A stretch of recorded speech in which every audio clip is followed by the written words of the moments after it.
Hi, I'm Valerie, and you're listening to The Beauty Brains.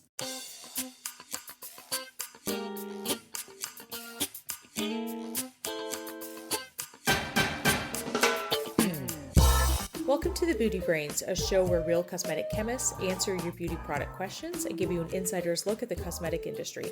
This is episode 423. I'm your host, Valerie George, and with me today is Perry Romanowski. Hi, Perry. Hello, Valerie. Great to see you. Great to see you, birthday boy. On today's show, we're going to cover lots of questions, including, does NAD skincare actually have real efficacy data? Do hair masks give better results if they're left on longer? Does shampooing after depositing hair color weaken or degrade it? And last but not least, is glycerin drying skin at high altitudes? But first, that inane chit chat. Whoa, Valerie, didn't you just come back from California or something? I did. I had a production in Los Angeles, 2 days off-site at a facility. It was a project I completed a while ago, but they cashed in their chips, as I like to say, and said, guess what? You are coming now, and we're going to scale up. And that's what I did. Oh, that's fun. Yeah, I guess that's a job that a lot of people don't know that the cosmetic formulator will do. You know, you make the formulas in a lab at small levels, maybe, I don't know, what's the most, 2 kilograms is the most you're going to make of something? And 3.5 is kind of my max reliable quantity, less for hair color. Right, but normally you're making batches of like 500 grams, so just over a soda can worth of product. And that's great for the lab and for testing and such, but when you have to actually make it thousands of bottles, well, then they're doing it in a tank. I don't know what size the tanks were. Our tanks were like 3,000 gallon tanks, like huge tanks with center stirrers and stuff. Oh, yeah. Well, in full production, yes. This was just the pilot scale up. So the pilot study. Okay. We were just making a few hundred pounds, or I think 35 working gallons is what we were doing. But it is interesting. A lot of formulators think, oh, I can make it in a beaker and don't think about the production side. But as I have my own R&D facility, I have to guarantee it can be scaled up. And so essentially I'm on site at production, especially if there's no process engineer working at the facility, or even if there is a process engineer, actually I'm on site for all those types of scale ups. And you modify the process. Viscosities sometimes come out a little different. So you want to understand what's happening in production. Okay, we need to recirculate, take the product out of the bottom of the tank and put it into the top on this step. All those types of things. And, I enjoy doing it. I always complain like, I got to go to manufacturing and put on my steel toe boots and all that. But I really enjoy being there. We always had a rule that the formula belongs to the lab. So if it screws up, it's the lab's fault right until the first production run. So every time there was a new production run of a product, somebody from the lab who helped develop the formula had to sit there and watch the compounders make the batch and make any notes. And if it came out within spec, then it's handed off to manufacturing. And so if it screws up in the future, it's manufacturing fault. But if that first batch screws up and you can't make it, they're going to blame the R&D people for not giving them a good formula. Yeah, that's true. Well, everything went really well. All right. Can't complain. I came back home. I'm pretty tired still. And it's always hard keeping up with work, especially because I'm headed out of town again for work. But this time it's a fun trip. Me, Mr. Cosmetic Chemist, and Baby C are headed to In Cosmetics Global in Paris. Ah, yes, In Cosmetics. Well, that'll be fun. I'm not attending this year, but I have in the past. And that's like the biggest chemical supplier show in the world, I guess. And they always show new launches there before they come to the U.S. and get shown at Suppliers Day, New York. So I'm excited. My family's coming with me. We're going to meet some more family there and have a great time. I'm going to Germany beforehand to spend time with extended family that I have in Germany like I do every year. So I'm pretty excited. Wow. What part of Germany do you go to? Just outside of Frankfurt. Oh, Frankfurt. Yes. Oh, yeah. Sorry. No, that's okay. Frankfurt? I think Frankfurt. That's how we say it here in Chicago. No, I actually accidentally stayed overnight in Frankfurt one year because we were coming back from Italy and the plane had to stop there overnight. So. Oh, nice. Yeah, it's a nice little airport. Yeah, but we're going to do a few days there, head to Paris. I just made a list of all the coffee shops I'm going to go to. Oh, fun. So that's pretty exciting. There's one in every little quadrant of Paris. There's Okay. 20 Yeah. arrondissements or whatever they call them. I'm not really great at French. I took a semester of it and I was like, why do they have rules if everything's an exception to the rule? Right. But Yeah. nonetheless, I have my list of coffee shops. We have all our meals planned out. I'm excited to take a couple days to myself. You should start like a social media coffee person. I know, I know. Well, do you know it's a really big bummer? My university is doing a trip to Paris. They have Yeah. a partnership university there or a campus there, and they're doing a trip the following week. Oh, Private oh, too tours, bad. all that kind of stuff. They're really great experiences, and I'll be missing it because I'll be there the week Yeah. before. But oh well. Too bad. Yeah, next time. And you had a birthday. How was it? I did. It was fun. Do all my favorite stuff: joggling, feeding cats, karaoke, playing cards, going out to dinner. You know, and hanging out with Fred. So it was very cool. And I do this thing where on my birthday I have this notion I'm going to run my age. So I'll run the distance of my age in Like, miles. oh, Perry, come on. Don't pretend that this can be done. Not with your knee. No, well, here's what I did. Instead of, because I just turned 57, so instead of 57 miles, I went 5.7 miles. Okay, all right. There you go. Well, when I was in my 30s, I used to run my age. Really? Yeah, You well, a would couple run. times. Okay, yeah. All right. I would have stopped after 1 year old. No, the longest I ever run is 50 miles without stopping. You've done 50. Yeah, I used to hold a world record, the fastest 50 miles done while juggling. Okay. Oh, you didn't know I had an actual Guinness World Record? I knew that. I didn't know Oh, it was for 50 miles while juggling. I just thought it was like you just juggled a lot while you were no. It jogging. was 50 miles. It was like I have an official Guinness record plaque and such. Wow. So you actually juggled the whole time you ran 50 miles. 8 hours and 23 minutes. Yep. I mean, I can't even run that long with training, even. I don't think I could. Well, to be fair, do have a heart condition. Oh, yeah. But to do it while juggling, I can't even juggle standing still. Well, once you get good at it, it's just the same as running. Now, did you drop them during that time? I had 4 drops during the whole 8.5 hour run. But the rule is that if you drop, you have to go back where you dropped and then start juggling before you can advance again. So drops are allowed, but Okay, very cool. I had a few. Yeah, it's good. I didn't have my first drop until about 4.5 hours in. So Wow, I'm yeah, flabbergasted. yeah, that was back in 2007. So it's been a little while. And somebody broke my record, so I don't own the record any longer. And you're But I probably not did going to have get it again. Probably not. I'm not as spry as some of these young jogglers out there.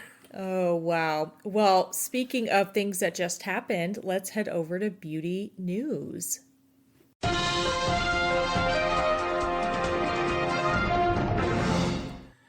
Valerie, I've seen these articles have just been popping up about refillable products, and so I thought let's chat about it. This one it was Aveda and Aeroflex debut this lightweight curbside recycling refillable technology, which it looks interesting. It says that up to 85% less plastic use.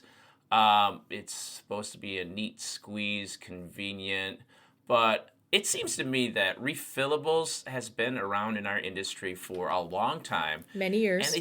they just never seem to take off. Yeah, they never seem to take off. We do a lot of time talking about them, but what I found interesting is how they're pushing curbside recyclable.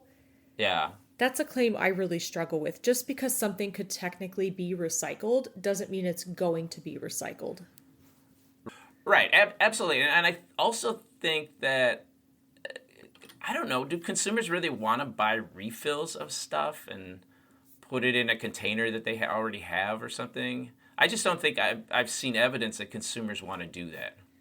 Well, I've done it to hand soap. You have a really beautiful hand soap dispenser on your bathroom sink, and you want to Yeah. keep using that. Now, actually, in the lab, we have the Simple Human, the kind you just stick your hand under and it squeezes the gel out. Oh, nice. Those are So that's just a big refillable. bag, and yeah, But yeah. that's But that's just on an hand in soap. We do it with dish soap. I'm not going to do that right. with shampoo. A bottle that's been sitting in my shower, the plastic turns pink after a while. I'm not doing Yeah, that. yeah, yeah. And I think, and you're sort of probably more progressive in this kind of thing than most people would be. I think for consumers, there has to be like some. I don't know. Honestly, there has to be like an extra tax or something to try to change consumer behavior to get them to adopt these refillables. Because I don't think on our own, consumers are not going to do this. No, why when you could just go get another bottle or delivered to you by Amazon or that Right. incentive would have to be insanely financial, I Yeah, think. yeah. And I good on Aveda for trying something here, trying something novel, but I'm skeptical about it. I wish I wasn't, but it's still we're at the point where virgin plastic costs less money than recycled plastic, and as long as that's the case, people are just not going to be using recycled plastic very much. Unless state laws require them to. Like the state of Right. Washington has a PCR scale up program, but so many brands could be exempt from that on the Yeah. smaller brand side, of course. Yeah, no, that's really, really interesting. But I just have to work through all my retail bottles here. Well, there was that organization where they would collect your bottles and you had to send them in. TerraCycle. TerraCycle, are they still around? I think they are. So essentially, how that worked, and when I was in my prior life at a salon brand, we looked at partnering with them. I think there's a couple organizations that do this, but that Yeah, organization, if I'm recalling the name correctly, you it is right. It essentially is TerraCycle. Yeah. you had custom stainless steel containers and the product would go into them and you could get ice cream this way. I mean, all sorts of companies participated, but the product had to come in special containers that were reused time and time again. And I think they did a study. I said, how many times can you reuse a stainless steel container before it has to get discarded because it's broken, Yeah. damaged, can't be sanitized properly again?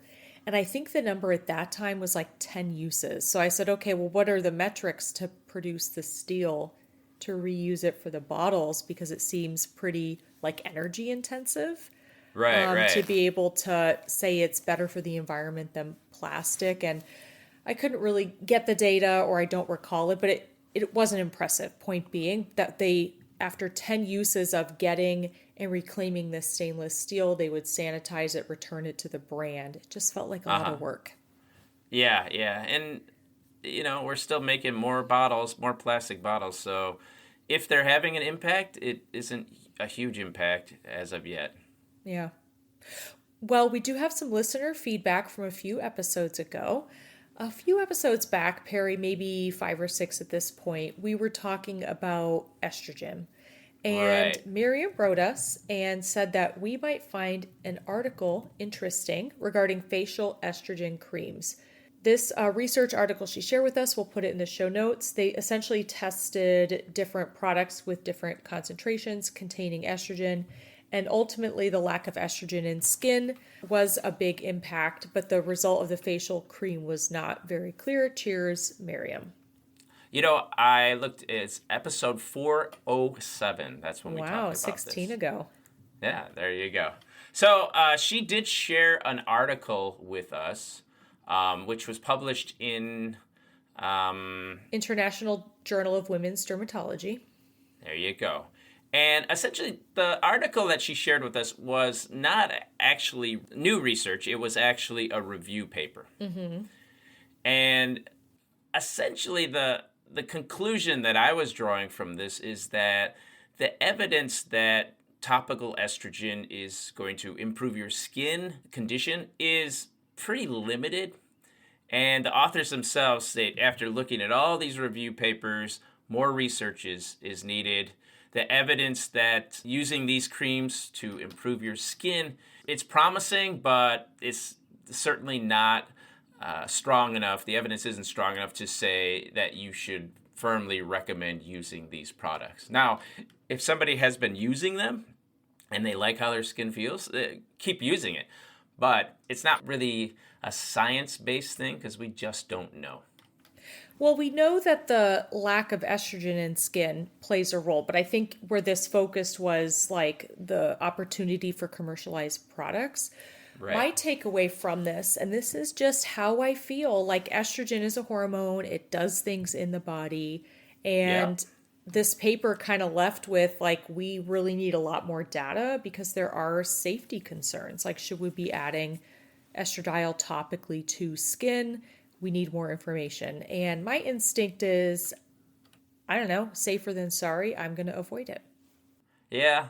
That's a good strategy to take. Now, the people selling estrogen creams probably wouldn't agree with you, but I don't think they have the supporting science on their side. It's just an open question. Yeah, very interesting. Well, thanks for that, Miriam. Speaking of questions, let's head over to beauty science questions. All right, we got a question here from Nikki. Hi, Perry and Valerie. I hope you can help me with this. If anyone has the knowledge and background to investigate this, I think it's you two. I've been hearing about NAD from my doctor's friends for a while, but mainly as an oral supplement. I recently heard a podcast episode interviewing one of the executives at Aramore, a brand that is selling only a couple of SKUs of NAD supplements, but also a topical NAD face cream, cream or serum, and an NAD eye cream, both claiming next-gen anti-aging benefits. Oh boy. The Aramore's pricing is on the higher side, $110 for the NAD face cream at age 40 with a lot of signs of aging starting to really show through on my neck and face. I am ripe for falling for newfangled anti-aging ingredients and products like this. But I'm trying to be cautious and not just throw $110 away at a serum that may or may not have truly good clinicals behind it. Now, their website cites clinical data, but it seems like it's more the usual consumer perception study results versus true clinical tests of some kind. Are you guys able to assess whether this brand or any manufacturers or brands selling NAD skincare actually have efficacy data that would trust it enough? Thank you, Nikki. Thanks for that question, Nikki. So, are you familiar with this Aramore products?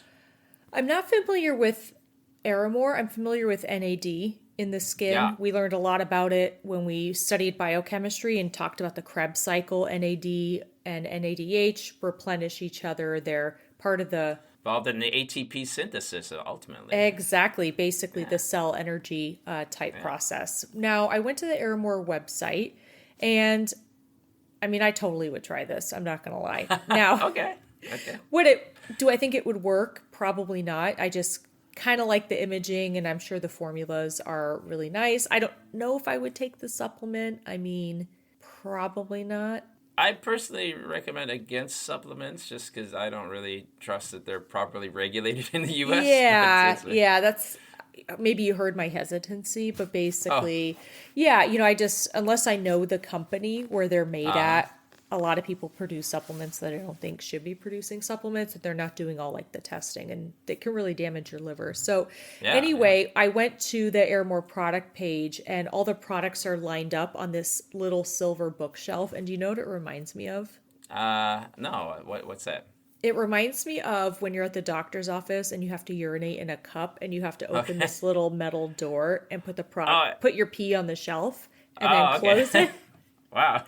That's what it looks like the products are sitting on to me. Wow. Like They're the little poor shelf web for designers. someone to... Yeah, Aw. sure. Anyway, Well, it looks like they're little glass jars, bullet kind of products here. But let's talk about this NAD cell energizing treatment. And I'm just looking at the formula.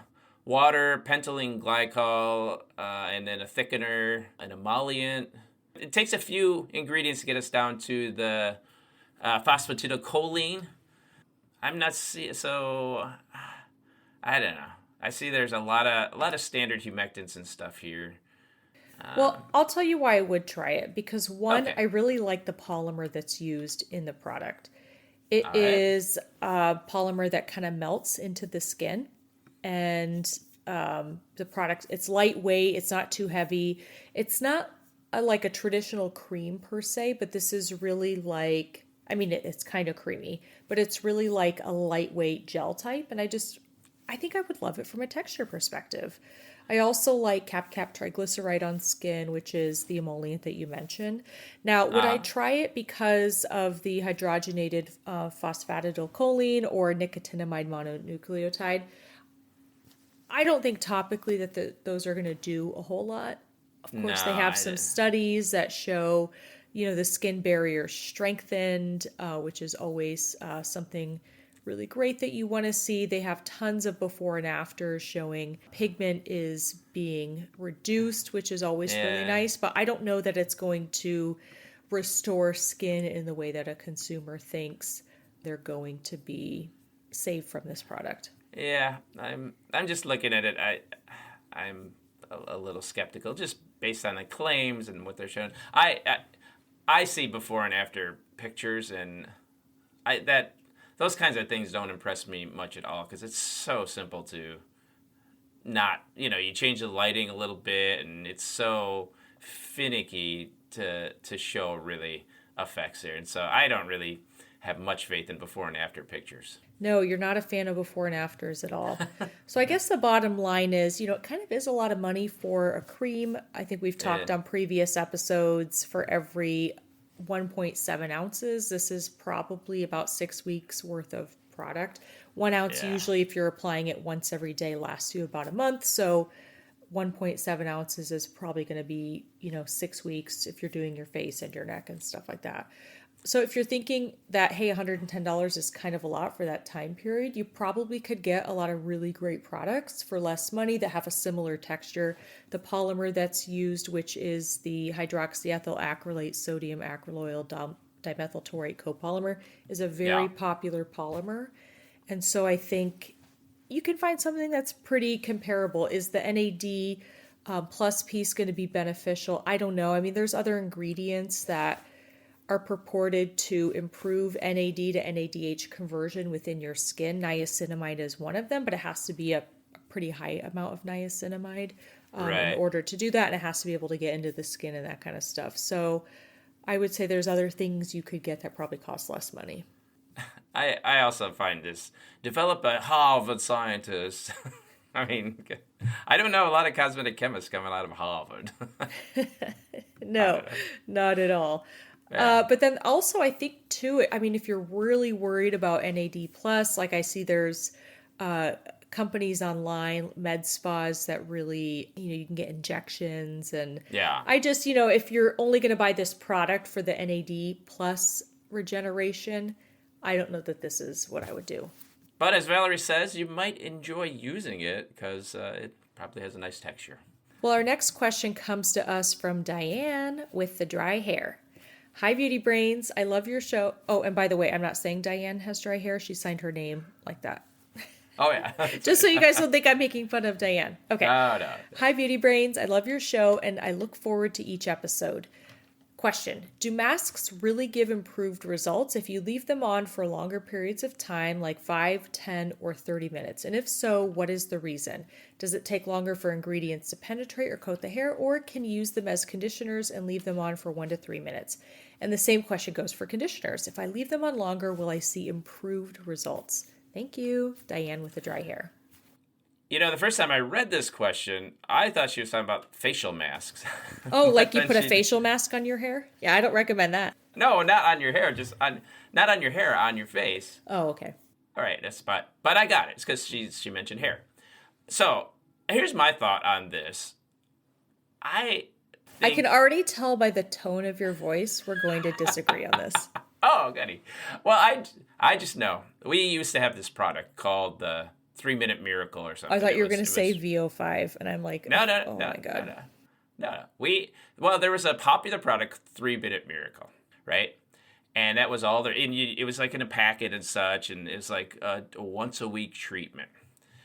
And, well, on our brand, on Tresemme, we wanted to make a version of this. So we took our standard conditioner, which is a very good conditioner, and I think that's subjective. Well, no, I mean, it is subjective, although we did a lot of consumer testing and it scored very well in consumer testing. So Okay, I'll it give you that. wasn't just my opinion. I'm But sure it was I'm sure it was just fine, oh yeah, as you would say. we got it to a point where it scored as well as Pantene, which at the time was the one that Wow. always scored the best. So yeah. Anyway, so we had some data saying it was that okay. So all we did was take it and we reduced the water content, which doubled up the acetyl alcohols, the sterile alcohols. So we made it thicker, and we just put it in a packet. And we called it like a 3-minute miracle. I don't like this story. That's and it sold fine. So at least some of those masks out there are just thickened up versions of regular conditioners. Now, I hate this story. I don't like what you did. oh well, that's just this is the insider's look that people don't usually get. I know. All right, well, let's get to the meat of this question though. If you leave your mask on or your fancy conditioner on for a longer time, are you going to notice any difference? My professional opinion here is no. I think when you put on a conditioner, all of the effect that you're going to get is happening pretty much right when it's all distributed through your hair. And if you leave it on there longer, not much else is going to happen. And I have done some test studies to see if we could see any differences. And I could, putting on it for 5 minutes, 10 minutes, I don't think we got more than 10 minutes, but I didn't notice any significant difference. And I would be skeptical that a consumer would. Well, let me tell you what I've done, Perry. All right. Now, we never took any. I worked at a salon professional brand, and we didn't take any like old products and be like, oh, just add more acetyl alcohol. Although I suppose that's actually a really good approach now that you mention it, the easy approach for sure. But we did have salon professional use only products. And so these were treatments that were very expensive from a cost per pound perspective. And we only sold them to salons. And it would be a back bar treatment. So you would come in and say, oh, my hair is extra dry. And they would upsell you on this hydrating treatment for your hair. After they do whatever they do to you, they put this treatment on, and then you sit under a hooded dryer with either a light application of heat or steam. If you had like a Climazon, they were called, where it put out humidity onto the hair while it was coated in the product. Sure. And then they would wash it out and style it, and you would get this deep conditioning treatment. Now, we did a time study analysis because sometimes if a product wasn't good, they would be like, well, would it be better if it was left on longer?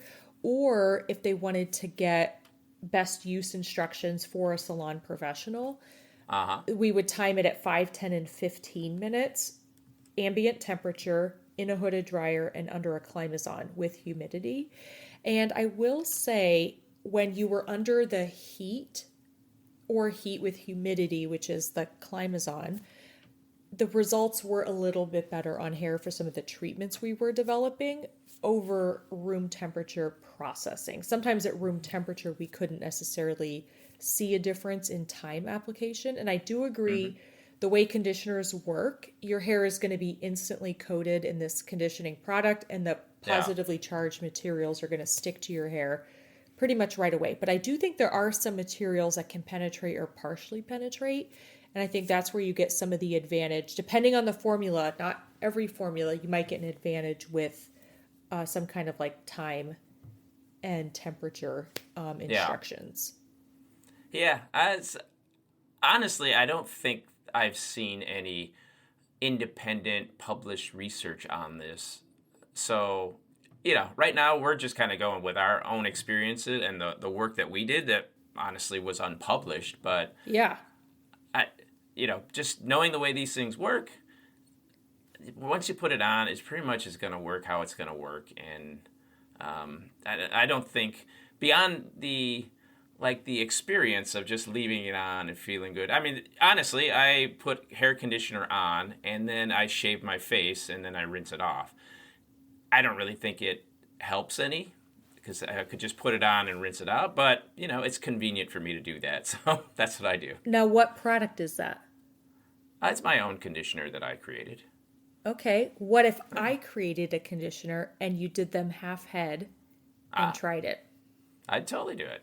And I would put lots of things that have data to penetrate the hair. Sure, sure. But I will also add that while you may be able to show some effects in a lab, consumers would be hard pressed to see any effects at all. Well, maybe the average consumer, but I will say, like, we didn't try this on tresses. The work was done, like, we had a salon in our lab, Right. and the Yeah. people always love to tell you, and people being the professional salon evaluators, they would always Uh-huh. love to tell you how terrible your product was, or Oh, yeah, yeah. no difference, or not good, all those things. And, Sure. I don't think they would have misrepresented the data. Now, would an average consumer have noticed? I guess that's a different question. They were professionals and they could Right. detect really minute differences in between products. That is not an average consumer. Yeah. And so unless you're way into it, I'd be skeptical an average consumer would notice. Well, Diane, my advice to you is just leave it on for a few extra minutes. That's what I Yeah. do if I like the conditioner. If I don't, I rinse it off right away. And see if you like what's happening. You could even do a half head experiment in the shower Yeah. with your product. But even if you do an experiment and you come to some conclusions, it's not really conclusive for generally. It's just conclusive for you. You're such a downer. If I could, you know how there's an expression called Danny Downer? If I could Yeah. come up with one for Perry, I'm going to just say that all the time. Well, some of my friends ironically call me Perky Perry. You are perky. I do like that. Yeah. Well, our next question's an audio question. Let me cue that one up now from Adriana. Hello, Beauty Brains. My name's Adriana, and I really love your show. I have a question that is related to hair color, specifically the included shampoo with the package for the L'Oreal Paris Excellence Creme Triple Care Color. I've been using this brand for the last 3 years, and in the last year, the kit includes a shampoo and, of course, the conditioner. Both are absolutely lovely. The instructions note to use the shampoo to remove any remaining hair color after rinsing away and making sure that the water runs clear. I color my hair primarily for gray coverage and have to do it every 4 weeks. So I haven't really noticed any color degradation. But I'm wondering if for consumers that expect a permanent hair color to last, wouldn't shampooing after depositing the color weaken or degrade the color in any way? Would love to hear your thoughts. Thank you. All right. A hair color question. And we just happen to have one of the industry's foremost experts in hair color on the line now. Valerie, how are you? Oh my gosh, me? Are you sure? That's what I've heard. All right. Well, this is actually a really great question. I don't know that I've tried the triple care color, but I'm familiar with the L'Oreal Paris Excellence Cream Hair Color. Okay, yeah. And it's pretty nice. L'Oreal's actually the brand I recommend for home hair color because I think it's really nice stuff. I think they do a good job. Well, L'Oreal certainly does have the science funding, and they do the research for sure. Yeah. Well, so Adriana, this is a really great question. And of course, you're worried you just colored your hair. Is putting shampoo on it going to actually be detrimental to the hair color? And the answer really is no. Even if you were at a salon getting your hair done, you would want the person to shampoo any extra color away from the hair. This is because hair color uses an excess amount of hair dyes in the product to ensure the that monomers, you can get a lot of penetration. And just with some work that we've done in the lab, about 90% of the color does not penetrate the hair, roughly, but you need it to be super saturated. And Sure. You don't want that excess color sticking to the outside. You don't want it sitting on the scalp. And so the shampoo really is there just to kind of take away the excess stuff so that it's not transferring to a towel or to your clothing. It's not going to get the stuff that's gone into the middle of the hair fiber. And so I recommend just using the shampoo for those safety reasons. Also, hair color, especially like home hair color, tends to be like intrinsically very greasy or oily. Yeah, And you want to get that off of your hair. It's kind of like not pleasant feeling to sure. leave it on. And then you want to condition afterwards. But yeah, getting that excess color off is a safety and a mess type of concern. And it's not going to weaken or degrade the color in any way. Yeah, I will say I've done some hair color studies. We were working on a product to keep the color in hair better. And I did find, because we were just doing it on tresses, and I would use a red hair color. And I did find that if you shampooed it too much, the color would look different in the hair. Oh, yes, but not after the first. I mean, the first wash is to get the excess off. Right, When you're talking exactly. about color removal studies, which is what you're doing it multiple times, right? Three, Right, 5, exactly. 10. Then the shampoo would be a problem. But this Right, first wash, you just want to get the excess stuff off so it doesn't have contact with your skin or clothes. exactly. And, generally doing hair color at home is hard too. So, I had a guy who was our hair color guy, and he always recommended that people should get their hair colored by professionals. Yeah, it can be messy, but I'll tell you where the real difference is. And this was never popular when I would say at the salon brand that I worked at. Yeah. Home hair color and salon hair color, they use the same chemicals. Right. Yeah. I'm not So, reaching for different chemicals when someone says, oh no, make it for home hair color, right? It's the same stuff right, I right. would be reaching at for salon color. But Yeah. in general, home hair color is usually like safer from a color result perspective. They're usually shades of brown, kind of hard to mess up. Yeah. And Yeah. if you want like a really unique look or highlights or kind of advanced coloring techniques, you're not going to get that with home hair color.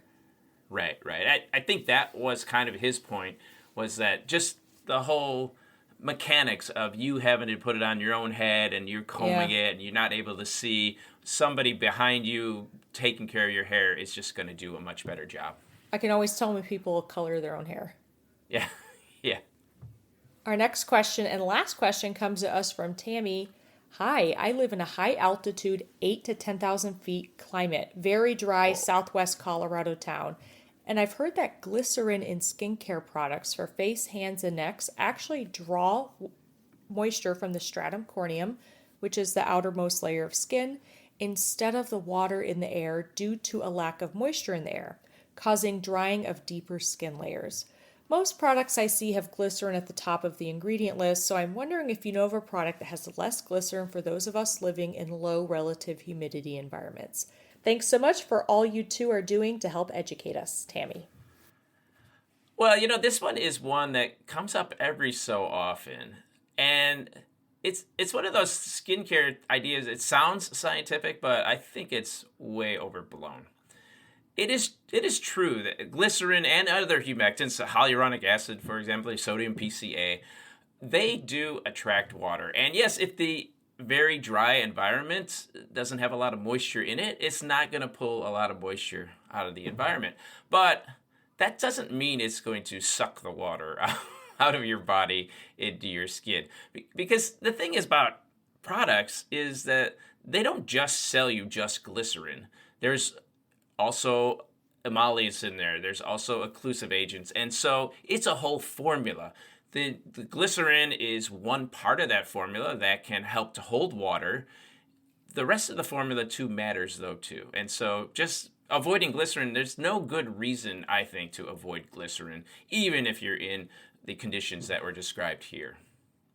Some skincare formulas have glycerin at a really high percentage, and I would actually say that's very few because glycerin has a very sticky dry down.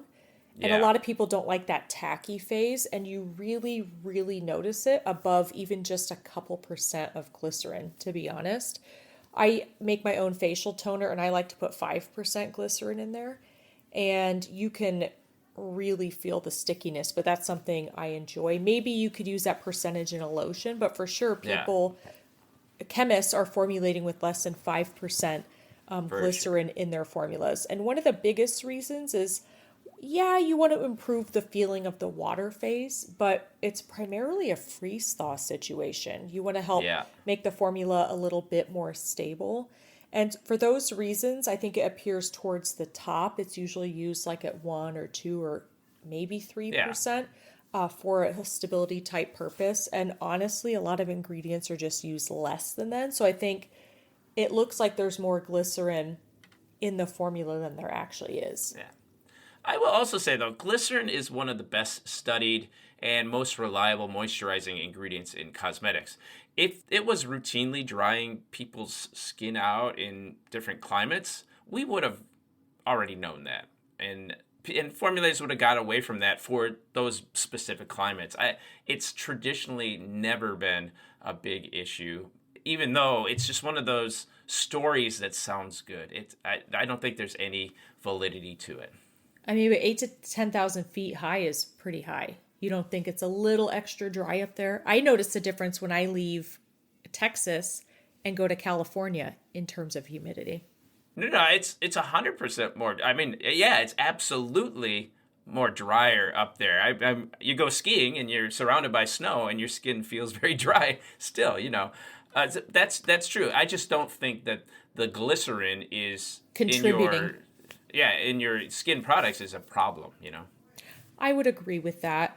And like you said, if you are worried about losing water content in your skin, that's what choosing really rich moisturizers will help do. They contain the emollients and the occlusives, which are going to form basically a water protecting barrier over the skin to prevent water from leaving your skin. So, Tammy, I would look for kind of rich moisturizers to use on top of a serum or a lighter weight moisturizer that has more water content.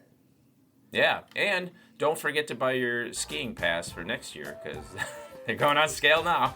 Oh. Right? It's like... I think it's smart business. Yeah. Speaking of business, I have to go get some work done before my trip. Thanks for listening, everyone. If you get a chance, head over to Apple Podcasts or Spotify and leave us a review. That will help other people find the show and ensure we have a full docket of beauty questions to answer. And the Beauty Brains are on Patreon. If you appreciate that we don't have commercials and we can say pretty much whatever we want, that's only because we are supported by our listeners on Patreon. So if you like what we do and want to support the show, go to patreon.com/thebeautybrains and subscribe at any level. You also get a transcript of the show and your questions get a higher priority of answering. Also, if you have a question and want to hear your own voice on the show, don't forget to send us an audio question. We also prioritize those. You can record one on your smartphone and email it to thebeautybrains@gmail.com, or you can use the form in the show notes of this episode, or call our 1-872 number, 1-872-216-1856. We promise we will never pick up the phone. Just leave a voice message. Although I did record the greeting. Hi, this is the Beauty Brain. I have like a... I should call it. Sure. Also, don't forget to follow us on our various social media accounts. On Instagram, we're at The Beauty Brains 2018. On X, we're at The Beauty Brains. On Bluesky, we're at The Beauty Brains. We have a Facebook page, a TikTok, and a YouTube. Yeah, well, good show today. I had a great time. I look forward to seeing everyone next week. Thanks again for listening, everyone. And remember, be brainy about your beauty. Thanks, everyone.